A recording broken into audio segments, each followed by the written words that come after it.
ಇದು SS digital channel, Shri ಸುಮಂಗಲಿ digital channel. ನೀವು ನೋಡ್ತಾ ಇದ್ದೀರಿ ಸುದ್ದಿ ಸಮಯ, ಸ್ಥಳೀಯ ಸುದ್ದಿಗಳಿಗಾಗಿ. ಸುದ್ದಿ ಸಮಯದ ಪ್ರಾಯೋಜಕರು Mahalakshmi jewellers, gold hub, main road, Kalaburagi.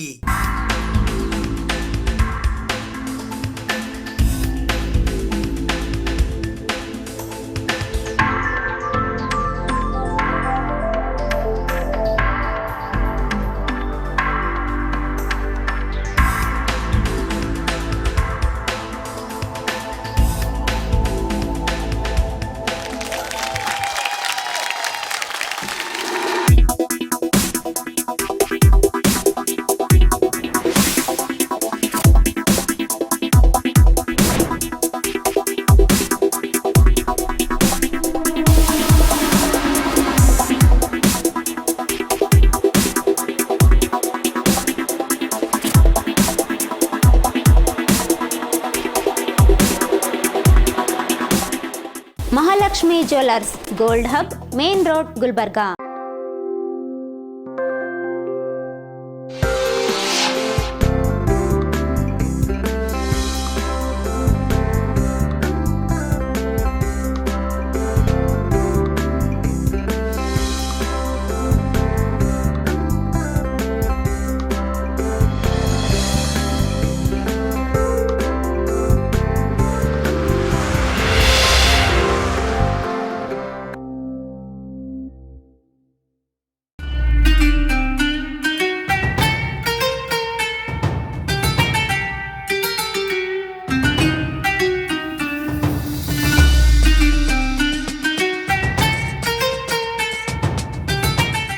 ಸುದ್ದಿ ಸಮಯಕ್ಕೆ ಸ್ವಾಗತ. ನಾನು RJ ಮಂಜು ಹಿರೋಳಿ.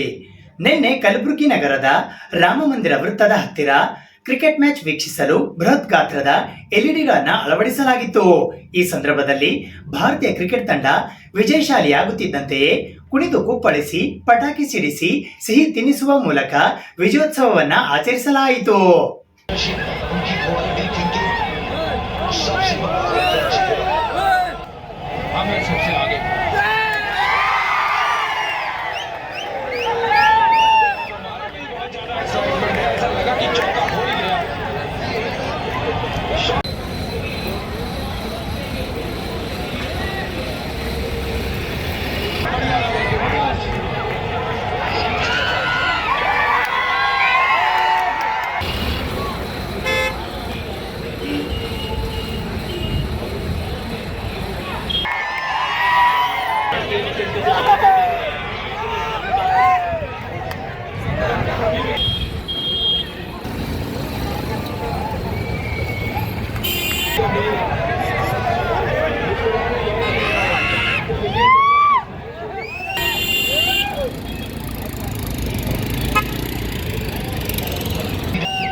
ಗುಲ್ಬರ್ಗಾ ಡಾನ್ಸ್ ಸಂಘ ಕಲಬುರಗಿಯ ವತಿಯಿಂದ ಕಲಬುರಗಿ ನಗರದ ಪತ್ರಿಕಾ ಭವನದಲ್ಲಿ ಸಾಂಸ್ಕೃತಿಕ ನೃತ್ಯ ಮತ್ತು ಸುಗಮ ಸಂಗೀತ ಕಾರ್ಯಕ್ರಮ ಹಮ್ಮಿಕೊಳ್ಳಲಾಗಿತ್ತು.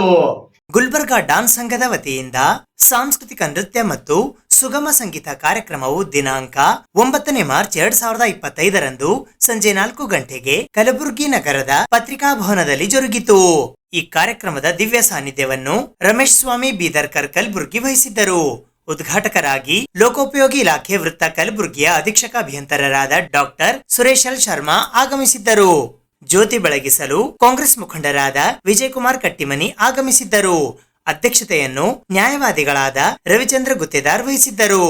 ಅತಿಥಿಗಳಾಗಿ ಬ್ರಹ್ಮಪುರ ಪೊಲೀಸ್ ಠಾಣೆ ಕಲಬುರಗಿಯ PSI ಕುಮಾರಿ ಯಶೋಧ ಕಟಕೆ, ಕಲಬುರಗಿಯ ಹಿರಿಯ ಕವಿಗಳಾದ SS ಸುಗಂಧಿ, ಕಲಬುರಗಿಯ ಖ್ಯಾತ ಉದ್ದಿಮೆದಾರರಾದ ದೇವೇಂದ್ರ ಮಂಜಳ್ಕರ್, ಕಲಬುರಗಿಯ ಖ್ಯಾತ ಕಲಾವಿದರಾದ ಶರಣು ಕಾಂಬಳೆ ಮತ್ತು ಕಲಬುರಗಿಯ ಕಿರು ಚಲನಚಿತ್ರ ನಟರಾದ ಹಿರಗೇಶ್ ಹಯಾಳ್ಕರ್ ಆಗಮಿಸಿದ್ದರು.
ಸಂಘದ ವತಿಯಿಂದ ಸಾಂಸ್ಕೃತಿಕ ನೃತ್ಯ ಮತ್ತು ಸುಗಮ ಸಂಗೀತ ಕಾರ್ಯಕ್ರಮವನ್ನು ನಮ್ಮ ಅಕ್ಷಯ್ ಡ್ಯಾನ್ಸರ್ ವತಿಯಿಂದ ಹಮ್ಮಿಕೊಂಡಿರುವ ಕಾರ್ಯಕ್ರಮಕ್ಕೆ ಆಗಮಿಸತಕ್ಕಂಥ ತಮ್ಮೆಲ್ಲರಿಗೂ ಏನಪ್ಪ ಅಂದ್ರೆ ನಾನು ವಂದಿಸಿ, ಈ ಕಲಬುರಗಿ ಜಿಲ್ಲೆಗೆ ಈ ಡ್ಯಾನ್ಸರ್ ಅದ ಒಬ್ಬರಿಂದ ಅದು ಅಕ್ಷಯ್ ಡ್ಯಾನ್ಸರ್ ಅವರು ಏನಪ್ಪ ಅಂದ್ರೆ ಹಲವಾರು ಕಾರ್ಯಕ್ರಮಗಳು ಒಂದು 100ನೇ ಕಾರ್ಯಕ್ರಮ ಹಮ್ಮಿಕೊಂಡಿದ್ದಾರೆ. ಅದಕ್ಕೆ ಇದು ಡ್ಯಾನ್ಸ್ ಅನ್ನೋದು ಕಲೆ ಇದೆ, ಇದು ಅದರೊಳಗೆ ಬರೋದಿಲ್ಲ. ಇದೇನಪ್ಪ ಅಂತಂದ್ರೆ ಹುಟ್ಟಿನ ಗಾಡ್ಗೆ ಹುಟ್ಟಿದ್ದಾಗ ಮಕ್ಕಳು ಏನಪ್ಪ ಅಂದ್ರೆ ಡ್ಯಾನ್ಸ್ ಮಾಡಿ ಮುಂದೇನಪ್ಪ ತಮ್ಮ ಜೀವನದಲ್ಲಿ ಒಳ್ಳೆಯ ಸಾಧನೆ ಮಾಡಿ ಅವರೇನಪ್ಪ ಅಂದ್ರೆ ತಂದೆ ತಾಯಿಗೆ ಇಡೀನಪ್ಪ ನಮ್ಮ ಕರ್ನಾಟಕ ಹೆಸರು ತರಲಿ ಅಂತೇಳಿ ಈ ಸಂದರ್ಭ ನಾನು ಎಲ್ಲರನ್ನಪ್ಪ ಡ್ಯಾನ್ಸ್ ಪಾರ್ಟಿಸಿಪೇಟ್ಗಳಿಗೆ ನಾನು ಶುಭ ಹಾರೈಸಿದ್ದೇನೆ. ಎಲ್ಲರಿಗೂ ಧನ್ಯವಾದಗಳು.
ಈ ಸಂದರ್ಭದಲ್ಲಿ ಗುಲ್ಬರ್ಗಾ ಡಾನ್ಸ್ ಸಂಘ ಕಲಬುರಗಿಯ ಅಧ್ಯಕ್ಷರಾದ ಯಂಕಪ್ಪ ಅಕ್ಷಯ್, ದಲಿತ ಸಂಘಟನಾ ಸೇನೆಯ ರಾಜ್ಯಾಧ್ಯಕ್ಷರಾದ ನಾಮದೇವ್ ಎಸ್ ಬಬ್ಲಾದ್ಕರ್, ಕಲಬುರಗಿಯ ಗಾಯಕರಾದ ಸಂತೋಷ್ ಬಿರಾದಾರ್ ಸೇರಿದಂತೆ ಇತರರು ಉಪಸ್ಥಿತರಿದ್ದರು.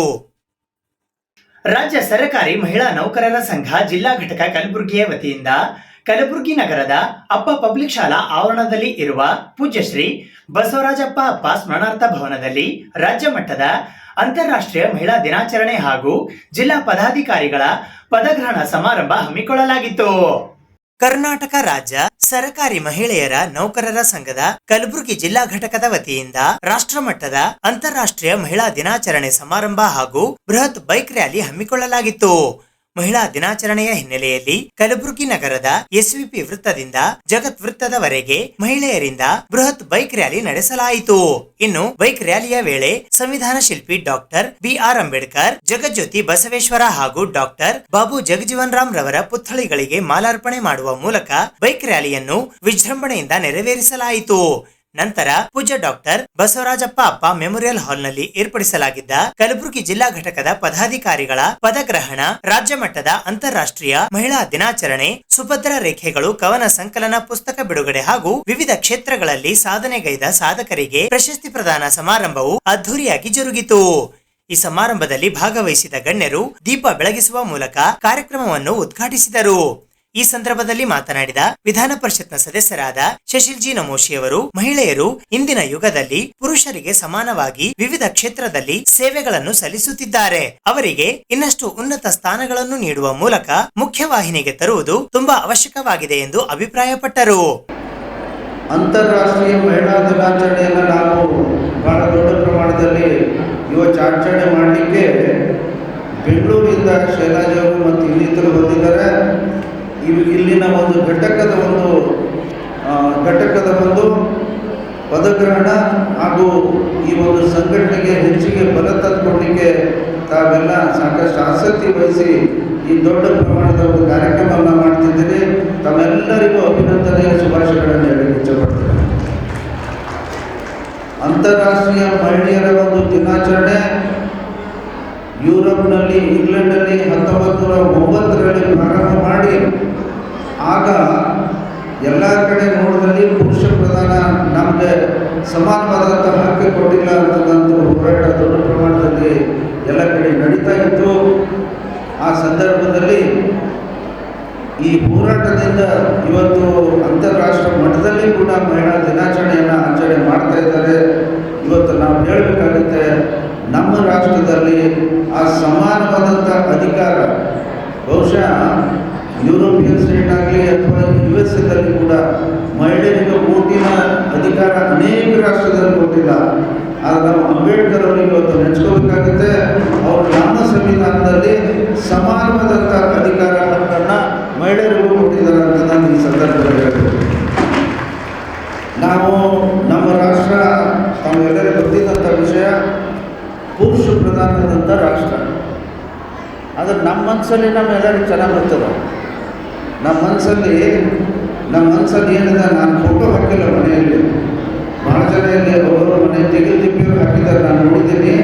ಆ ಫೋಟೋ ಏನು ಹಾಕಿದ್ದಾರೆ ಅಂತಂದರೆ ಇಂಗ್ಲೀಷಲ್ಲಿ ಒಂದು ಗಾದೆ ಮಾತಿದೆ, I am the head of my house. ಈ ಮನೆ ಯಜಮಾನ ನಾನು, ನನ್ನ ಹೆಂಡತಿಯ ಪರ್ಮಿಷನ್ ಇದೆ ನನಗೆ ಇದನ್ನು ಹೇಳಲಿಕ್ಕೆ ಅಂತಂದು ಆ ಫೋಟೋ ಹೆಚ್ಚು ಕಡಿಮೆ ನಾವೆಲ್ಲರೂ ಹಾಕೊಂಡಿದ್ದೀವಿ. ನಂತರ ಮಾತನಾಡಿದ ಪತ್ರಕರ್ತೆ ರಶ್ಮಿ ಅವರು, ಸಮಾಜಕ್ಕೆ ಮಹಿಳೆಯರು ಅಪಾರ ಕೊಡುಗೆಗಳನ್ನು ನೀಡಿದ್ದಾರೆ. ಯುಗ ಯುಗಾಂತರಗಳಿಂದಲೂ ಮಹಿಳೆಯರು ಪುರುಷರ ಸಮಾನಾಗಿ ವಿವಿಧ ಕ್ಷೇತ್ರದಲ್ಲಿ ಸೇವೆಗೈಯುತ್ತಿದ್ದು, ಮಹಿಳೆಯರ ಸಬಲೀಕರಣಕ್ಕೆ ಸರ್ಕಾರ ಒತ್ತು ನೀಡಬೇಕು ಎಂದು ಹೇಳಿದರು. ತನ್ನಂತೆ ಬಗೆಯುವ ಒಬ್ಬ ಮನುಷ್ಯ ಬೇಕು. ಅದನ್ನೇ ಬೆಲ್ ಹುಕ್ಸ್ ಹೇಳಿದ್ರು, ಬಾರಯ್ಯ ಮಮ ಬಂಧು ಅಂತ. ಮಮ ಬಂಧು ಅಂದರೆ ನನ್ನ ಆತ್ಮ ಬಂಧು, ನನ್ನ ಆತ್ಮ ಸಖ. ಇದನ್ನೇ ಅಕ್ಕ ಮಹಾದೇವಿ ಹೇಳಿದ್ದು. ಅಕ್ಕ ಮಹಾದೇವಿ ಆಗಲಿ, ಬೆಲ್ ಹುಕ್ಸ್ ಆಗಲಿ, ಯಾಕೆ ಒಂದು ಸಾಮೂಹಿಕ ಧ್ವನಿ ಆಗಲಿಲ್ಲ ಅಂದರೆ ಆಗ ಈ ಥರದ ಸಂಘಟನೆ ಇರಲಿಲ್ಲ. ಒಂಟಿ ಧ್ವನಿಯಾಗಿ ಮಾತ್ರ ಬರ್ತದೆ. ಒಂದು ಹೆಣ್ಣು ಧ್ವನಿ ಆಗಬೇಕು ಅಂದರೆ ಹಿಂಗೆ ನೀವೆಲ್ಲ ಈಗ ಒಟ್ಟುಗೂಡಿದಿರಲ್ಲ, ಹಿಂಗೆ ಒಟ್ಟುಗೂಡಿ ಒಂದು ಸಂಘಟನೆ ಆಗಬೇಕು. ಆ ಸಂಘಟನೆ ಆದಾಗ ನಾವು ನಮ್ಮ ಧ್ವನಿಯನ್ನು ಗಟ್ಟಿ ಧ್ವನಿಯಾಗಿ ದಾಟಿಸಬಹುದು. ಆಮೇಲೆ ಅಮ್ಮ ನಂದಿನಿ, ನಾನು ನಿನ್ನ ಸಹೋದರಿ ಅಂದ್ಕೊಂಡು ಒಂದು ಮಾತು ಹೇಳ್ತೀನಿ. ಮುಂದಿನ ಸಲ ಕಾರ್ಯಕ್ರಮಗಳಾದಾಗ ಈ ಋಣ ಸಂದಾಯದ ಸನ್ಮಾನಗಳನ್ನು ಇಟ್ಕೋಬೇಡಿ. ಇದರಲ್ಲಿ ಯಾವ ಅರ್ಥಗಳೂ ಇಲ್ಲ. ಇದರಿಂದ ನೀವು ಯಾವ ಗೌರವ ಸಮರ್ಪಣೆಯೂ ಸಲ್ಲಿಸಿದಂಗೆ ಆಗೋದಿಲ್ಲ. ಯಾವಾಗ ನೀವು ಇನ್ನೊಬ್ಬರ ಜೀವನದ ಸಮಯವನ್ನು ಗೌರವಿಸ್ತೀರೋ ಅದು ನಿಜವಾದ ಗೌರವ ಅಲ್ವಾ? ನಂಗೆ ಸಮಯ ಇಲ್ಲ ಅಂತಂದರೆ ನನಗೂ ಇಲ್ಲ ಸ್ವಾಮಿ, ನಾನೇನು ನನಗೇನು ಮಾಡೋಕ್ಕೆ ಬೇರೆ ಕೆಲಸ ಅಲ್ವಾ? ನೀವು ನಿಮ್ಮ ಸಮಯನ ಅವ್ರಿಗೆ ಕೊಟ್ಟಿದ್ದೀರಿ, ಅದರ ಋಣ ತೀರಿಸಬೇಕು. ಇನ್ನು ಈಗ ಮಾತಿಗೆ ಬರ್ತೇನೆ. ಇದು ಸ್ವಲ್ಪ ಉಕ್ತಾ ಇತ್ತು, ಸ್ವಲ್ಪ ಸಮಾಧಾನ ಆಯ್ತು. ಈಗ ಮಾತಿಗೆ ಬರ್ತೇನೆ. ಎಷ್ಟು ಜನರಿಗೆ ನೆನ್ನೆಯಿಂದ ತಾಯಿಯಾಗಿ, ತಂಗಿಯಾಗಿ, ಹೆಂಡತಿಯಾಗಿ, ಪ್ರೇಯಸಿಯಾಗಿ, ಸಂಗಾತಿಯಾಗಿ, ಗೆಳತಿಯಾಗಿ ನನ್ನ ಜೊತೆಗಿದ್ದೆ, ಅದಕ್ಕಾಗಿ ಧನ್ಯವಾದ ಅಂತ ಹೇಳಿದ ಮೆಸೇಜ್ಗಳು ಬಂದಿವೆ. ಕೈ ಎತ್ತಿ. ಮೋಸ್ಟ್ ಎಲ್ರಿಗೂ ಬಂದಿವೆ. ಯಾರೆಲ್ಲ ಕಳಿಸಿದಿರಿ ಕೈ ಎತ್ತಿ. ಅವರು ಎಲ್ಲ ಕಳೆವೆ. ತದನಂತರ ಮಾತನಾಡಿದ ಕರ್ನಾಟಕ ರಾಜ್ಯ ಸರಕಾರಿ ಮಹಿಳೆಯರ ನೌಕರರ ಸಂಘದ ರಾಜ್ಯಾಧ್ಯಕ್ಷರಾದ ರಮಾ ಆರ್ ಅವರು, ಸರಕಾರಿ ಇಲಾಖೆಗಳು ಸೇರಿದಂತೆ ಸಾಮಾಜಿಕ ಕಾರ್ಯಕ್ರಮಗಳಲ್ಲಿ ಕೂಡ ಮಹಿಳೆಯರು ಉನ್ನತ ಸ್ಥಾನವನ್ನು ಪಡೆದುಕೊಳ್ಳುವಲ್ಲಿ ಯಶಸ್ವಿಯಾಗಿದ್ದಾರೆ. ಇನ್ನಷ್ಟು ಮಹಿಳೆಯರನ್ನು ಮುಖ್ಯವಾಹಿನಿಗೆ ತರುವ ಕೆಲಸಗಳು ಆಗಬೇಕಾಗಿದೆ ಎಂದು ಅಭಿಪ್ರಾಯವನ್ನು ವ್ಯಕ್ತಪಡಿಸಿದರು. ಕುಟುಂಬ ಇರುವುದು, ಸಮಾಜ ಇರುವುದು, ತಪ್ಪುಗಳು ಆಗದಂತೆ ನೋಡಿಕೊಂಡಾಗ ನಮಗೆ ಕಾನೂನಿನ ಉಪಯೋಗವಾದ ಕಾನೂನು ತಿಳಿದುಕೊಳ್ಳುವ ಅವಶ್ಯಕತೆಯೂ ಇಲ್ಲ. ಆದರೂ ಕೂಡ ಅನಿವಾರ್ಯ ಸಂದರ್ಭದಲ್ಲಿ ಕೆಲವೊಂದು ಕಾನೂನಿನ ಅಪರಾಧಗಳು ಆಗ್ತವೆ. ಸಮಾಜದಲ್ಲೂ ಆಗ್ತದೆ, ಫ್ಯಾಮಿಲಿಗಳಲ್ಲೂ ಕೂಡ ಆಗ್ತದೆ. ಮುಖ್ಯವಾದಂಥ ಕಾನೂನನ್ನು ಫಸ್ಟ್ ಮೊದಲನೇದಾಗಿ ಹೆಣ್ಮಕ್ಳ ಭಾಳ ಹೋಗಲ್ಲ. ರೀಸೆಂಟ್ ಕಾನೂನು ಬಗ್ಗೆ ಹೇಳ್ತೀನಿ, ಸದ್ಯಕ್ಕೆ ಅದ್ರ ಬಗ್ಗೆ ಹೋಗಲ್ಲ. ರೀಸೆಂಟ್ ಏನಂದರೆ ಹೆಣ್ಣು ಭ್ರೂಣ ಹತ್ಯೆಯಿಂದ ಪ್ರಾರಂಭ ಮಾಡ್ತೀವಿ. ಹೆಣ್ಣು ಭ್ರೂಣ ಹತ್ಯೆ ಮೊದಲನೇ ಕಾಲದಲ್ಲಿ ಮೊದಲನೇ ಈಗಿನಿಂದ 10 ವರ್ಷ 20 ಈಗೂ ಇದೆ. ಹೆಣ್ಣು ಭ್ರೂಣ ಹತ್ಯೆಲ್ಲ ಒಂದು ಹೆಣ್ಣು ಮಗು ಇತ್ತು ಅಂದ್ರೆ ನೆಕ್ಸ್ಟ್ 2ನೇ ಪ್ರೆಗ್ನೆನ್ಸಿ ಅಲ್ಲ, ಗಂಡು ಮಗು ಬೇಕು. ಹೆಣ್ಣಂತ ಪರೀಕ್ಷೆ ಮಾಡಿಸಿ ಹೆಣ್ಣಿಂದ ಅಬರ್ಷನ್ ಮಾಡ್ತಕ್ಕಂಥ ಒಂದು ಪರಿಸ್ಥಿತಿ ಇತ್ತು.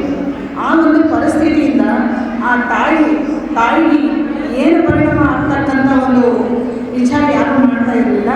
ಆದ್ದರಿಂದ ಒಂದು ಮಹಿಳೆ ಮೇಲೆ ಮಾನಸಿಕವಾಗಿ, ದೈಹಿಕವಾಗಿ ಯಾವುದೇ ಒಂದು ಕೆಟ್ಟ ಪರಿಣಾಮ ಆಗಬಾರ್ದು ಅಂತಕ್ಕಂಥ ಉದ್ದೇಶದಿಂದ 1994ರಲ್ಲಿ ಸ್ತ್ರೀ ಭ್ರೂಣ ಹತ್ಯೆ ನಿಷೇಧ ಕಾಯ್ದೆಯನ್ನು ಜಾರಿಗೆ ತಂದರು. ಈಗ ನೀವು ಯಾವುದೇ ಹಾಸ್ಪಿಟಲ್ನ ಹೋದರೂ ಕೂಡ ಹೆಣ್ಣು ಗಂಡು ಅಂತ ನೀವು ಯಾರೂ ಹೇಳೋದಿಲ್ಲ. ಹೇಳಿದ್ರೆ ಹಾಸ್ಪಿಟಲ್ ಬೇಗನೆ ಹಾಕ್ತಾರೆ, ಹೌದಾ? ಹೇಳೋಂಗಿಲ್ಲ. ರೀಸೆಂಟಾಗಿ ಮೊನ್ನೆ ಒಂದು ಹಾಸ್ಪಿಟಲ್ ಹಾಗೆ ಆಯಿತು, ಒಂದು 6 ತಿಂಗಳ ವರ್ಷದಿಂದ ಯಾರೋ ಒಬ್ಬರು ಬಂದು ಇಲ್ಲಿ ಟೆಸ್ಟ್ ಮಾಡಿಸ್ಕೊಂಡು ಹೋಗಿ ಬಿಜಾಪುರದಾಗ ಹೋಗಿ ಹೇಳಿದರು, ಇಂಥ ಹಾಸ್ಪಿಟಲ್ದಾಗ ಟೆಸ್ಟ್ ಮಾಡಿಸ್ಕೊಂಡಿರಿ, ಅಲ್ಲಿ ಹೆಣ್ಣದಂತ ಹೇಳಿದ್ರೆ ನನಗೆ ಅಬರ್ಷನ್ ಮಾಡಿರಿ ಅಂತ ಹೋಗಿದ್ರು. ಆ ಹಾಸ್ಪಿಟಲ್ಗಳು ಅಲ್ಲಿ DC-ಗೆ ಇಂಟಿಮೇಟ್ ಮಾಡಿದ್ರು. ಆ DC ಗುಲ್ಬರ್ಗದಲ್ಲಿ ಇಂಟಿಮೇಟ್ ಮಾಡಿ ಹಾಸ್ಪಿಟಲ್ ಮೇಲೆ ಕೇಸ್ ಮಾಡಿ ಹಾಸ್ಪಿಟಲನ್ನು ಮುಚ್ಚಿಸ್ಬಿಟ್ರು. ಒಳ್ಳೆ ಡಾಕ್ಟ್ರು ಅವರು, ಬಟ್ ಯಾರು ಅಲ್ಲಿ ಇರ್ತಕ್ಕಂಥ ಕೆಲಸ ಮಾಡೋರು ಯಾರು ಮಾಡ್ತಕ್ಕಂಥ ತಪ್ಪನ್ನು ಅಂದರೆ ಈ ಒಂದು ಕಾನೂನನ್ನು ಜಾರಿಗೆ ಬಂದು ಆದರೂ ಕೂಡ ನಾವು ಅದನ್ನು ಜಾರಿಗೆ ತಂದಿಲ್ಲ. ಅಲ್ಲಿ ತಪ್ಪು ಯಾರು ನಮಗೆ ಇನ್ನೊಂದು ನಮ್ಮಲ್ಲಿ ಮೊದಲು ಉಚಿತರ ಹೋಗಿಲ್ಲ. ಹೆಣ್ಣು ಬೇರೆ, ಗಂಡು ಬೇರೆ. ಕಲಬುರಗಿಯ ಸರ್ಕಾರಿ ನರ್ಸಿಂಗ್ ಕಾಲೇಜಿನ ಪ್ರಾಂಶುಪಾಲರಾದ ಸುಭದ್ರಮ್ಮ ಎಂ ರಾಜೋಳಿ ಅವರು ರಚಿಸಿದ ಕವನ ಸಂಕಲನ ಸುಭದ್ರೆ ರೇಖೆಗಳು ಇದೇ ಸಂದರ್ಭದಲ್ಲಿ ಬಿಡುಗಡೆ ಮಾಡಲಾಯಿತು. ಜಿಲ್ಲಾ ಪದಾಧಿಕಾರಿಗಳ ಪದಗ್ರಹಣ, ವಿವಿಧ ಸಾಧಕರಿಗೆ ರಾಣಿ ಅಬ್ಬಕ್ಕ ದೇವಿ ಪ್ರಶಸ್ತಿ ಪ್ರದಾನ ಮಾಡಲಾಯಿತು. ಕಲಬುರಗಿಯ ಅಕ್ಕಮಹಾದೇವಿ ಆಶ್ರಮದ ಪ್ರಭುಶ್ರೀ ತಾಯಿ ಸಾನ್ನಿಧ್ಯ ವಹಿಸಿದ್ದರು. ರಾಜ್ಯ ಸರ್ಕಾರಿ ಮಹಿಳಾ ನೌಕರರ ಸಂಘದ ರಾಜ್ಯಾಧ್ಯಕ್ಷೆ ರಮಾ ಆರ್, ಜಿಲ್ಲಾಧ್ಯಕ್ಷೆ ನಂದಿನಿ ಸನ್ಬಾಳ್, ಆರೋಗ್ಯ ಮತ್ತು ಕುಟುಂಬ ಕಲ್ಯಾಣ ಇಲಾಖೆಯ ಜಿಲ್ಲಾ ತರಬೇತಿ ಕೇಂದ್ರದ ಪ್ರಾಂಶುಪಾಲರಾದ ರವಿಕಾಂತಿ ಕ್ಯಾತನಾಳ್, ಜಿಲ್ಲಾ ಹೆಚ್ಚುವರಿ ಸರ್ಕಾರಿ ವಕೀಲೆ ಶರಣಮ್ಮ ಬಿ ಪಾಟೀಲ್, ಲೋಕೋಪಯೋಗಿ ಇಲಾಖೆಯ ಅಧೀಕ್ಷಕ engineer doctor Suresh L Sharma, Subhash Chandra Barma, Sadananda Perla, Vijayakumar Patil Tegalatippi, Jyoti Arunakumar Patil, ಸಾಹಿತಿ ವೈಬಿ ಕಡಕೋಳ್, ಗುಲ್ಬರ್ಗಾ ವಿಶ್ವವಿದ್ಯಾಲಯ ಕಲಬುರಗಿಯ ಮಾಜಿ ಸಿಂಡಿಕೇಟ್ ಸದಸ್ಯರಾದ ಡಾಕ್ಟರ್ ಸುನಿಲ್ ಕುಮಾರ್ ಹೆಚ್ ವಂಟಿ, ಮಾಲಾ ಕಣ್ಣಿ ಸೇರಿದಂತೆ ಜಿಲ್ಲಾ ತಾಲೂಕು ಮಟ್ಟದ ಪದಾಧಿಕಾರಿಗಳು, ನೌಕರರು ಹಾಜರಿದ್ದರು. ಬಸಯ್ಯ ಸ್ವಾಮಿ ಹಿರೇಮಠ್ ಪದಾಧಿಕಾರಿಗಳ ಪದಗ್ರಹಣ ನಡೆಸಿಕೊಟ್ಟರು. ಚಂದ್ರಕಲಾ ನಂದರ್ಗಿ ಪ್ರಾರ್ಥಿಸಿದರು. ಶಿವಕಾಂತಮ್ಮ ಕಲ್ಲೂರು ಸ್ವಾಗತಿಸಿದರು. ಪೂರ್ವಿ ಪವಾರ್ ಭರತನಾಟ್ಯ ಗಮನ ಸೆಳೆಯಿತು.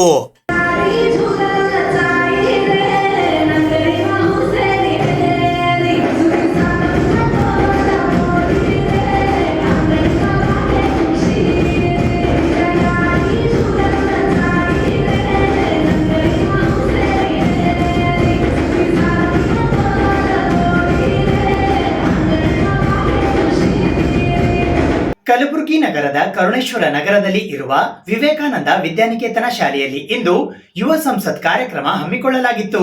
ಈ ಕಾರ್ಯಕ್ರಮದಲ್ಲಿ ಶಾಲಾ ವಿದ್ಯಾರ್ಥಿನಿಯರು ಅತಿ ಉತ್ಸಾಹದಿಂದ ಪಾಲ್ಗೊಂಡಿದ್ದರು. ಈ ಸಂದರ್ಭದಲ್ಲಿ ವಿದ್ಯಾರ್ಥಿಗಳು ಪ್ರದರ್ಶಿಸಿದ ಸಂಸತ್ ಅಧಿವೇಶನದ ಅಣುಕು ಪ್ರದರ್ಶನ ಎಲ್ಲರ ಗಮನ ಸೆಳೆಯುವ ಮೂಲಕ ನಿಜವಾದ ರಾಜಕಾರಣಿಗಳು ಕೂಡ ಬೆರಗಾಗಿ ನಾಚುವಂತಿತ್ತು. ಕಲಬುರಗಿಯ ಕರುಣೇಶ್ವರ ಬಡಾವಣೆಯ ವಿವೇಕಾನಂದ ವಿದ್ಯಾನಿಕೇತನ ಶಾಲೆಯಲ್ಲಿ ಯುವ ಸಂಸತ್ತು ಹಮ್ಮಿಕೊಳ್ಳಲಾಗಿತ್ತು. ಮಹಾನಗರ ಪಾಲಿಕೆ ಸದಸ್ಯ ಹಾಗೂ ಯುವ ಮುಖಂಡ ಸಚಿನ್ ಶಿರ್ವಾಳ್ ಯುವ ಸಂಸತ್ತು ಕಾರ್ಯಕ್ರಮ ಉದ್ಘಾಟಿಸಿ ಮಾತನಾಡುತ್ತಾ, ಜ್ಞಾನದ ಕ್ರೋಢೀಕರಣಕ್ಕಾಗಿ ಶಿಕ್ಷಣದ ಅಗತ್ಯವಿದ್ದರೂ ಅಂಕಗಳ ಬೆನ್ನು ಹತ್ತುವ ಧಾವಂತದಲ್ಲಿ ವಿದ್ಯಾರ್ಥಿಗಳು ನಾಯಕತ್ವ ಹಾಗೂ ವ್ಯಾವಹಾರಿಕ ಜ್ಞಾನ ಸಂಪಾದಿಸುವಲ್ಲಿ ಹಿಂದೆ ಬೀಳಬಾರದು ಎಂದು ಕಿವಿಮಾತು ಹೇಳಿದರು. ಗುಣಮಟ್ಟದ ಶಿಕ್ಷಣ ದೇಶದ ಪ್ರಗತಿಯನ್ನು ಸಕಾರಾತ್ಮಕ ನಿಟ್ಟಿನಲ್ಲಿ ಕೊಂಡೊಯ್ಯುತ್ತದೆ. ಮೇಲಾಗಿ ವೈಜ್ಞಾನಿಕ ಆವಿಷ್ಕಾರಗಳಿಗಾಗಿ ಸಾಂಸ್ಕೃತಿಕವಾಗಿ ವಿದ್ಯಾರ್ಥಿಗಳಲ್ಲಿ ಪ್ರಜ್ಞೆ ಜಾಗೃತಗೊಳ್ಳುವಂತೆ ಮಾಡುತ್ತದೆ. ಇದರ ಜೊತೆಗೆ ದೇಶದ ಅಭಿವೃದ್ಧಿಗೆ ಅಗತ್ಯ ಹಾಗೂ ಪೂರಕ ಯೋಜನೆಗಳನ್ನು ರೂಪಿಸುವ ನಿಟ್ಟಿನಲ್ಲಿ ಪ್ರಜ್ಞಾವಂತಿಕೆ ಇರುವ ನಾಯಕರು ಬೇಕಾಗುತ್ತಾರೆ. ಈ ನಿಟ್ಟಿನಲ್ಲಿ ರಾಜಕೀಯ ಕ್ಷೇತ್ರ ಪರಿಣಾಮಕಾರಿ ಪಾತ್ರ ನಿರ್ವಹಿಸುತ್ತದೆ. ಹಾಗಾಗಿ ವಿದ್ಯಾರ್ಥಿಗಳು ತಮ್ಮ ಉನ್ನತ ಶಿಕ್ಷಣ ಪೂರೈಸಿದ ಬಳಿಕ ರಾಜಕೀಯ ಕ್ಷೇತ್ರಕ್ಕೆ ಬರುವ ದಿಸೆಯಲ್ಲಿ ಸಹ ಚಿಂತನೆ ನಡೆಸಬೇಕು ಎಂದು ಸಲಹೆ ನೀಡಿದರು. ಯಾಕಂದ್ರೆ ನಾನಿವತ್ತು ನಿಮ್ಮ ಒಂದು ಯುವ ಸಂಸತ್ತಿನಲ್ಲಿ ತಾವು ಯಾವ ರೀತಿ ಪ್ರೆಸೆಂಟೇಷನ್ ಮಾಡ್ತಾ ಇದ್ದೀರಾ ಅದನ್ನು ನೋಡಿದಾಗ it is no lesser than the parliament. ನಾನು ಎಲ್ಲಿ ಪಾರ್ಲಿಮೆಂಟ್ ಒಳಗಡೆನೆ ಕೂತ್ಕೊಂಡು ನೋಡ್ತಿದ್ದೇನೋ ಅನ್ನೋ ಥರ ಒಂದು ಭಾವನೆ ನನ್ನಲ್ಲಿ ಮೂಡಿತು. ಇಲ್ಲಿ ನಮ್ಮ ಪ್ರೈಮ್ ಮಿನಿಸ್ಟರ್ ರೋಲ್ ಅವರನ್ನು ನೋಡಿದ್ರೆ ನನಗೆ ಇಂದಿರಾ ಗಾಂಧಿ ಅವರ ನೆನಪಾಯಿತು. ಇವರ ಸ್ಪೀಕರ್ ಅವರನ್ನು ನೋಡಿದಾಗ ನನಗೆ ಸುಮಿತ್ರಾ ಮಹಾಜನ್ ಅವರ ನೆನಪಾಯಿತು.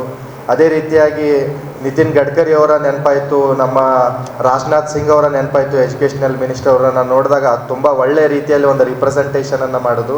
ಅದೇ ರೀತಿಯಾಗಿ ಎಲ್ಲರೂ ಕೂಡ ನಮ್ಮ ಖರ್ಗೆ ಸಾಹೇಬರ ಥರ, ಲಾಲು ಪ್ರಸಾದ್ ಯಾದವ್ ಅವರ ಥರ ಎಲ್ಲ ಒಂದು ಕ್ಯಾರೆಕ್ಟರ್ಗಳು ಇಡೀ ಯುವ ಸಂಸತ್ತಲ್ಲ, ಇದು ಒರಿಜಿನಲ್ ಸಂಸತ್ತೇ ನಮ್ಮ ಎದುರುಗಡೆ ನಿಂತಿದೆ ಅನ್ನೋ ನಿಟ್ಟಿನಲ್ಲಿ ಎಲ್ಲರೂ ಕೂಡ ತಾವು ಒಂದು ಒಳ್ಳೆಯ ಪ್ರೆಸೆಂಟೇಷನನ್ನು ಕೊಟ್ಟಿದ್ದೀರಾ.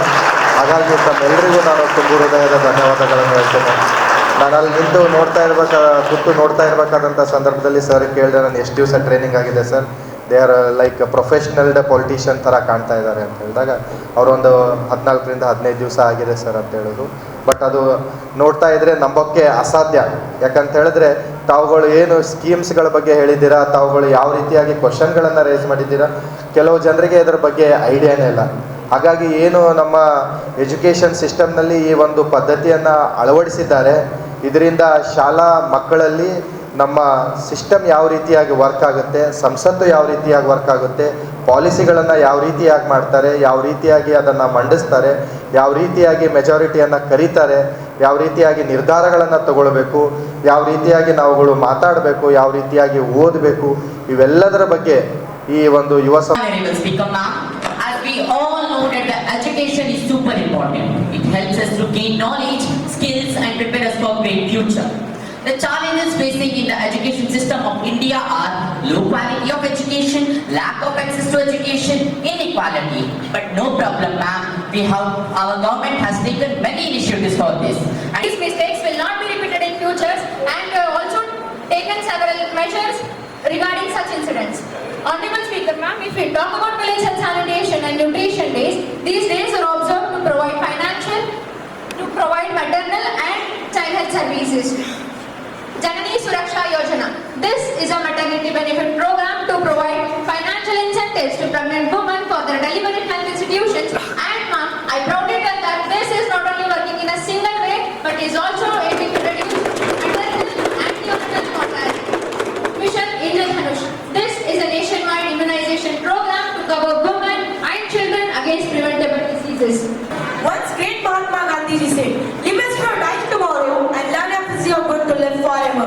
The same thing our nation's youth did. They learned as they are going to live forever. But what was the work of the learning? Because in our nation, day by day, youth unemployment rate is getting more and more. So what is the government doing to reduce youth unemployment and ensure skill development programs? ಪ್ರಾಂಶುಪಾಲರಾದ ಸಿದ್ದಪ್ಪ ಭಗವತಿ ಅವರು ಮಾತನಾಡಿ, ಶಿಕ್ಷಣ ಎಂಬುದು ವೈಯಕ್ತಿಕವಾಗಿ ನಮ್ಮ ಬದುಕಿಗೆ ಬೆಳಕು ತರುವುದರಲ್ಲಿ ಯಾವುದೇ ಅನುಮಾನವಿಲ್ಲ. ಆದರೆ ನಾಯಕತ್ವದ ಗುಣ ವೈಯಕ್ತಿಕ ಸಾಧನೆಯ ಜೊತೆಗೆ ಸಾಮಾಜಿಕ ಉನ್ನತಿಗೆ ಹಾದಿ ಕಲ್ಪಿಸುತ್ತದೆ. ಇದೇ ಧ್ಯೇಯೋದ್ದೇಶದೊಂದಿಗೆ ವಿದ್ಯಾರ್ಥಿಗಳಲ್ಲಿ ನಾಯಕತ್ವದ ಗುಣಗಳು ಮೂಡಬೇಕೆಂಬ ಇರಾದೆಯೊಂದಿಗೆ ಯುವ ಪಾರ್ಲಿಮೆಂಟ್ ಹಮ್ಮಿಕೊಳ್ಳಲಾಗಿದೆ ಎಂದರು. ಯುವಕರು ಪಾಲಿಟಿಕ್ಸ್ಗೆ ಬರಬೇಕು ಅಂತ ಅಪೇಕ್ಷಿಸ್ತೇನೆ ಅಂತ. ಫಸ್ಟ್ ಟೈಮರ್ ಮನೆಯಲ್ಲಿ ಯಾರು ಪಾಲಿಟಿಕ್ಸ್ ನಲ್ಲಿ ಇರಬಾರ್ದು, ಅಂಥವ್ರು ಈ ದೇಶ ಸೇವೆಗೆ ಬರಬೇಕು ಅಂತ. ರಾಜಕೀಯ ಅಂದ್ರೆ ನಾವು ಬಹಳ ಜನ ಇದ್ದುಕೊಂಡು ಬಿಟ್ಟಿದ್ದೀವಿ ಅಂದ್ರೆ ಅಲ್ಲಿ ಕರಪ್ಷನ್ ಜಾಸ್ತಿ, ಅವರು ಸ್ವಾರ್ಥಕ್ಕಾಗಿ ಹೋಗಿರ್ತಾರೆ, ಕೆಲಸ ಮಾಡೋದಿಲ್ಲ. ಬಟ್ ದೇಶದಲ್ಲಿ ಇನ್ನೂ ಒಳ್ಳೆಯ ರಾಜಕಾರಣಿಗಳಿದ್ದಾರೆ ಮತ್ತೆ ಒಳ್ಳೆಯ ರಾಜಕಾರಣಿಗಳಿಗೆ ಅವಕಾಶಗಳಿದೆ. ಈ ಯುವ ಸಂಸತ್ತನ್ನ parliamentary affairs ministry government of India ಪ್ರತಿ ವರ್ಷ ಪ್ರತಿ ಶಾಲೆಗಳಲ್ಲಿ ಕಾಲೇಜ್ಗಳಲ್ಲಿ ಮಾಡಿಸ್ತದೆ. ಸೊ 1990ನಲ್ಲಿ ನಾನು ಇದ್ದಾಗ ನಮಗೂ ಒಂದು ಅವಕಾಶ ಇತ್ತು. ನಾವು ಸೌತ್ ಇಂಡಿಯಾ ಝೋನ್ನಲ್ಲಿ ಸೆಕೆಂಡ್ ಪ್ಲೇಸ್ ತಗೊಂಡಿದ್ವಿ. Delhi parliamentary affairs minister secretary ಬಂದಿದ್ರು ಇಲ್ಲಿಗೆ ನಮ್ಮ ಮಕ್ಕಳನ್ನ ಸನ್ಮಾನ ಮಾಡೋದಕ್ಕೆ.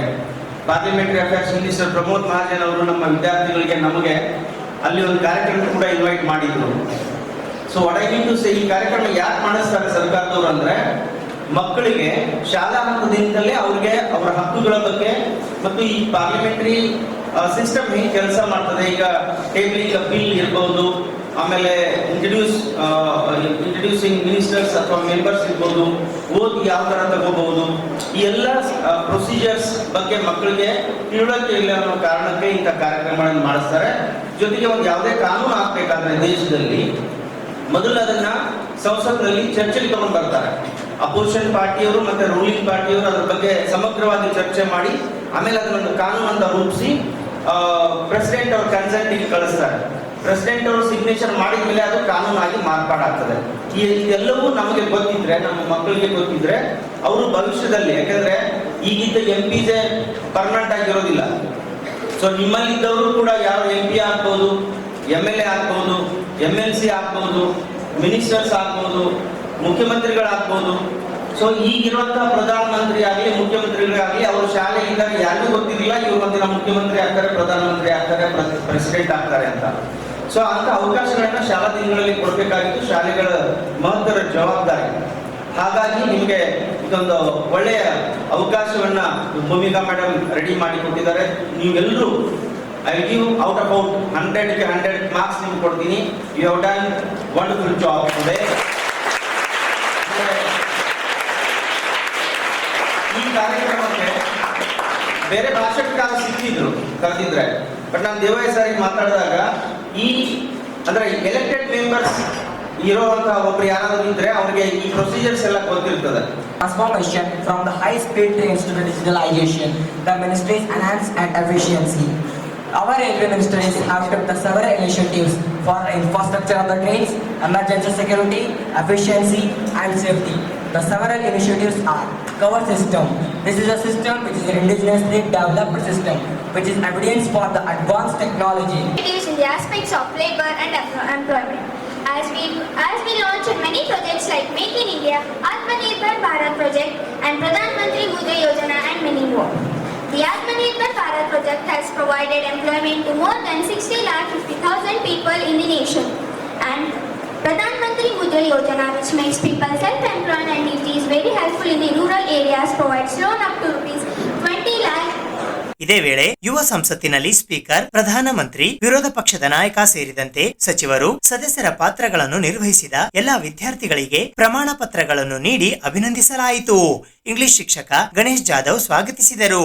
ಶಾಲೆಯ ಕೋಆರ್ಡಿನೇಟರ್ ನಿಖಿಲ್ ಪಾಟೀಲ್ ನಿರೂಪಿಸಿದರು. ಕನ್ನಡ ಶಿಕ್ಷಕ ಆನಂದ್ ಅವರಾದ್ಕರ್ ವಂದಿಸಿದರು. ವಿವೇಕಾನಂದ ವಿದ್ಯಾನಿಕೇತನ ಶಾಲೆಯ ಮಕ್ಕಳು ಪ್ರಸ್ತುತಪಡಿಸಿದ ಲೋಕಸಭೆಯ ಅಣುಕು ಅಧಿವೇಶನ ಎಲ್ಲ ರೀತಿಯಲ್ಲೂ ಗಮನ ಸೆಳೆಯುವಲ್ಲಿ ಯಶಸ್ವಿಯಾಯಿತು. ಸದನ ಆರಂಭಕ್ಕೂ ಮೊದಲು ಲೋಕಸಭೆಯ ಅಧಿವೇಶನದ ಹಾಲ್ಗೆ ಆಗಮಿಸಿದ ಸ್ಪೀಕರ್ ಸಿಂಚನಾ ರಾಘವೇಂದ್ರ ಅವರನ್ನು ಸದನಕ್ಕೆ ವಿಧಿವತ್ತಾಗಿ ಆಹ್ವಾನಿಸುವ ಹಂತದಿಂದ ಹಿಡಿದು ಸದನದ ಆರಂಭಕ್ಕೆ ಸ್ಪೀಕರ್ ಸೂಚನೆ ಬಳಿಕ ಸದನದ ಕಾರ್ಯದರ್ಶಿ ಆಸೀನರಾಗಿರುವ ಬಾವಿಯ ಬಳಿ ಆಗಮಿಸಿ ಹೊಸದಾಗಿ ಆಯ್ಕೆಗೊಂಡ ಸದಸ್ಯರು ಪ್ರಮಾಣ ವಚನ ಸ್ವೀಕರಿಸಿದರು. ಈ ವೇಳೆ ಜಲಶಕ್ತಿ ಸಚಿವ ಸಂಗಮೇಶ್ ಶೆಟ್ಟಿ, ಜಮ್ಮು ಕಾಶ್ಮೀರ ಲೋಕಸಭಾ ಕ್ಷೇತ್ರದಿಂದ ಆಯ್ಕೆಗೊಂಡ ಸಾನ್ವಿ ಕುಲಕರ್ಣಿ ಅನುಕ್ರಮವಾಗಿ ಇಂಗ್ಲಿಷ್ ಹಾಗೂ ಹಿಂದಿ ಭಾಷೆಯಲ್ಲಿ ಗೌಪ್ಯತೆಯ ಪ್ರಮಾಣ ವಚನ ಸ್ವೀಕರಿಸಿದರೆ, ಕರ್ನಾಟಕದ ಸೌಮ್ಯ ಬಂಡೇಶ್ ಕನ್ನಡದಲ್ಲಿ ಪ್ರತಿಜ್ಞೆ ಸ್ವೀಕರಿಸುವ ಮೂಲಕ ಸದನದ ನೈಜ ಚಿತ್ರಣ ಕಣ್ಣೆದುರು ತರುವಲ್ಲಿ ವಿದ್ಯಾರ್ಥಿಗಳು ಯಶಸ್ವಿಯಾದರು.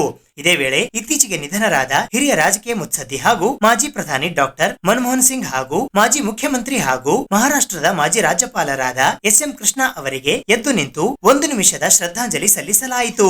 ನಂತರ ಆಡಳಿತ ಮತ್ತು ವಿರೋಧ ಪಕ್ಷಗಳ ಕೆಲವು ಸದಸ್ಯರು ಅಗಲಿದ ಗಣ್ಯರ ಕುರಿತು ಗುಣಗಾನ ಮಾಡಿದರು. ಇದರ ಮಧ್ಯೆ ಪ್ರಧಾನಮಂತ್ರಿ ಸುದೇಶ್ನ ವಿಠಲ್ ಓಂಕಾರ್ ಎದ್ದು ನಿಂತು ಸ್ಪೀಕರ್ ಅನುಮತಿಯೊಂದಿಗೆ ಸಂಪುಟದ ನೂತನ ವಿದೇಶಾಂಗ ಸಚಿವ, ಕಾರ್ಮಿಕ ಸಚಿವ ಹಾಗೂ ರೈಲ್ವೆ ಖಾತೆ ಸಚಿವರನ್ನು ಸದನಕ್ಕೆ ಪರಿಚಯಿಸಿದರು. ಸದನದ ಆರಂಭಿಕ ವಿದ್ಯಮಾನಗಳ ನಂತರ ವಿರೋಧ ಪಕ್ಷದ ನಾಯಕ ಕಾರ್ತಿಕ್ ಅರುಣ್ ಕುಮಾರ್ ಎದ್ದು ನಿಂತು ದೇಶದಲ್ಲಿ ಗುಣಾತ್ಮಕ ಶಿಕ್ಷಣಕ್ಕೆ ಒತ್ತು ನೀಡುವಲ್ಲಿ ಸರ್ಕಾರ ಎಡವಿದೆ ಎಂದು ಆರೋಪಿಸಿದಾಗ ಪ್ರತಿಕ್ರಿಯಿಸಿದ ಕೇಂದ್ರ ಶಿಕ್ಷಣ ಸಚಿವರು, ಇಂದು ದೇಶದಲ್ಲಿ ಗುಣಾತ್ಮಕ ಶಿಕ್ಷಣಕ್ಕೆ ಕೊರತೆ ಇಲ್ಲ. ಈ ನಿಟ್ಟಿನಲ್ಲಿ ನವೋದಯ ಶಾಲೆಗಳು, ಕೇಂದ್ರೀಯ ವಿದ್ಯಾಲಯಗಳು ಸೇರಿದಂತೆ ಸರ್ಕಾರಿ ಸಮೂಹದ ಶಿಕ್ಷಣ ಸಂಸ್ಥೆಗಳು ಪ್ರಾಮಾಣಿಕವಾಗಿ ಶ್ರಮಿಸುತ್ತಿವೆ. ಹಾಗಾಗಿ ನಿರಾಧಾರ ಆರೋಪಗಳನ್ನು ಮಾಡುವುದಕ್ಕಿಂತಲೂ ಮೊದಲು ಸೂಕ್ಷ್ಮವಾಗಿ ಅವಲೋಕಿಸುವ ಅಗತ್ಯವಿದೆ ಎಂದು ವಿರೋಧ ಪಕ್ಷದ ನಾಯಕರಿಗೆ ಕಿವಿಮಾತು ಹೇಳಿದರು. ಗ್ರಾಮೀಣಾಭಿವೃದ್ಧಿ ಸಚಿವರು ದೇಶದಲ್ಲಿ ಪ್ರಧಾನಮಂತ್ರಿ ಗ್ರಾಮ್ ಸಡಕ್ ಯೋಜನಾ, ಮಹಾತ್ಮ ಗಾಂಧಿ ರಾಷ್ಟ್ರೀಯ ಗ್ರಾಮೀಣ ಉದ್ಯೋಗ ಖಾತ್ರಿ ಅಧಿನಿಯಮ, ಪ್ರಧಾನಮಂತ್ರಿ ಗ್ರಾಮ್ ಸಡಕ್ ಯೋಜನಾ, ಗ್ರಾಮೀಣ ಆವಾಸ್ ಯೋಜನಾ ಮೂಲಕ ದೇಶದ ಪ್ರಗತಿಗೆ ಪ್ರಾಮಾಣಿಕ ಪ್ರಯತ್ನ ಮಾಡಲಾಗುತ್ತಿದೆ ಎಂದು ಪ್ರಶ್ನೆಯೊಂದಕ್ಕೆ ಪ್ರತಿಕ್ರಿಯಿಸುತ್ತಾ ಸದನಕ್ಕೆ ಮಾಹಿತಿ ನೀಡಿದರು. ಈ ಮಧ್ಯೆ ವಿದೇಶಾಂಗ ಸಚಿವರು ಅಂತಾರಾಷ್ಟ್ರೀಯ ಮಟ್ಟದಲ್ಲಿ ದೇಶದ ವರ್ಚಸ್ಸು ಹೆಚ್ಚಿಸಿರುವ ಕುರಿತು ಗಮನ ಸೆಳೆದರೆ, ಮಹಿಳಾ ಮತ್ತು ಮಕ್ಕಳ ಅಭಿವೃದ್ಧಿ ಸಚಿವರು ದೇಶದಲ್ಲಿ ತಾಯಿ ಮತ್ತು ಶಿಶುಗಳ ಮರಣ ತಡೆಯುವಲ್ಲಿ ಕೈಗೊಳ್ಳುತ್ತಿರುವ ಕ್ರಮಗಳ ಕುರಿತು ವಿವರಿಸಿದರು. ಕೇಂದ್ರ ಆರೋಗ್ಯ ಸಚಿವರು, ಕ್ರೀಡೆ ಮತ್ತು ಯುವ ವಿದ್ಯಮಾನಗಳ ಸಚಿವರು, ಕೇಂದ್ರ ನಗರ ಅಭಿವೃದ್ಧಿ ಸಚಿವರು, ಉದ್ಯೋಗ ಮತ್ತು ಕಾರ್ಮಿಕ ಕಲ್ಯಾಣ ಸಚಿವರು, ಕೇಂದ್ರ ರೈಲ್ವೆ ಸಚಿವರು, ವಿಜ್ಞಾನ ಮತ್ತು ತಂತ್ರಜ್ಞಾನ ಖಾತೆ ಸಚಿವರು ತಮ್ಮ ತಮ್ಮ ಖಾತೆಗಳ ವಿವರಗಳನ್ನು ಸದನಕ್ಕೆ ಒದಗಿಸಿದರು. ಈ ಎಲ್ಲಾ ಬೆಳವಣಿಗೆಗಳ ಮಧ್ಯೆ ಸರ್ಕಾರದ ವಿರುದ್ಧ ವಿರೋಧ ಪಕ್ಷಗಳು ಮಂಡಿಸಿದ್ದ ಅವಿಶ್ವಾಸ ನಿರ್ಣಯ ಮತದಾನಕ್ಕೆ ಹಾಕಿದ ಬಳಿಕ 51 ಮತಗಳ ಮೂಲಕ ಸರ್ಕಾರ ವಿಶ್ವಾಸ ಮತ ಗೆಲ್ಲುವಲ್ಲಿ ಯಶಸ್ವಿಯಾಯಿತು. ಇದಾದ ನಂತರ ಮಂಡಿಸಿದ ಶಿಕ್ಷಣ ಸುಧಾರಣೆಯ ಬಿಲ್ ಯಶಸ್ವಿಯಾಗಿ ಪಾಸ್ ಮಾಡಲಾಯಿತು. ಶಿಕ್ಷಕರಾದ ಭೂಮಿಕಾ ನಾಟಿಕಾರ್, ವಿನುತಾ ಕುಲಕರ್ಣಿ, ಜ್ಯೋತಿ ಹಾಗೂ ಶ್ರುತಿ ಕುಲಕರ್ಣಿ ಯುವ ಸಂಸತ್ ನಿರ್ವಹಿಸಿದರು. ಇದು ಇವತ್ತಿನ ಸುದ್ದಿ ಸಮಯ. ಸ್ಥಳೀಯ ಸುದ್ದಿಗಳಿಗಾಗಿ ನೋಡ್ತಾ ಇರಿ ಸುದ್ದಿ ಸಮಯ. ನಿಮ್ಮ ನೆಚ್ಚಿನ ಸುದ್ದಿ ಸಮಯವನ್ನು ಡೆನ್ ಸೆಟ್ ಆಫ್ ಬಾಕ್ಸ್ ನ ಚಾನೆಲ್ ಸಂಖ್ಯೆ 746ರಲ್ಲಿ ಪ್ರತಿದಿನ ರಾತ್ರಿ 9 ಗಂಟೆಗೆ, ಮರುಪ್ರಸಾರ ರಾತ್ರಿ 10 ಗಂಟೆಗೆ ಮತ್ತು ಮರುದಿನ ಬೆಳಿಗ್ಗೆ 8 ಗಂಟೆ ಮತ್ತು 9 ಗಂಟೆಗೆ ವೀಕ್ಷಿಸಬಹುದು.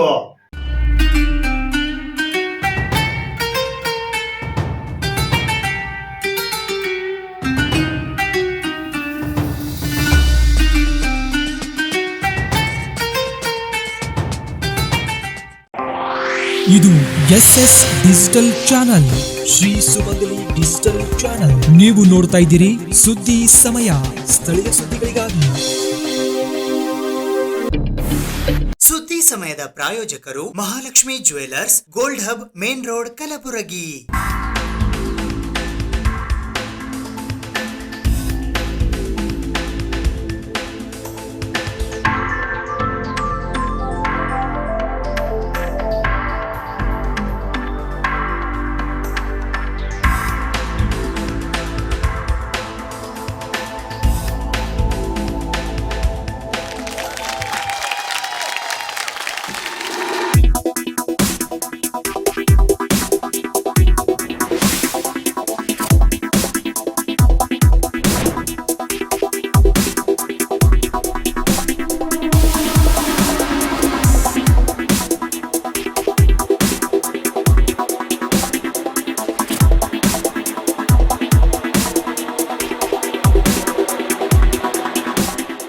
Mahalakshmi jewellers, gold hub, main road, Gulbarga.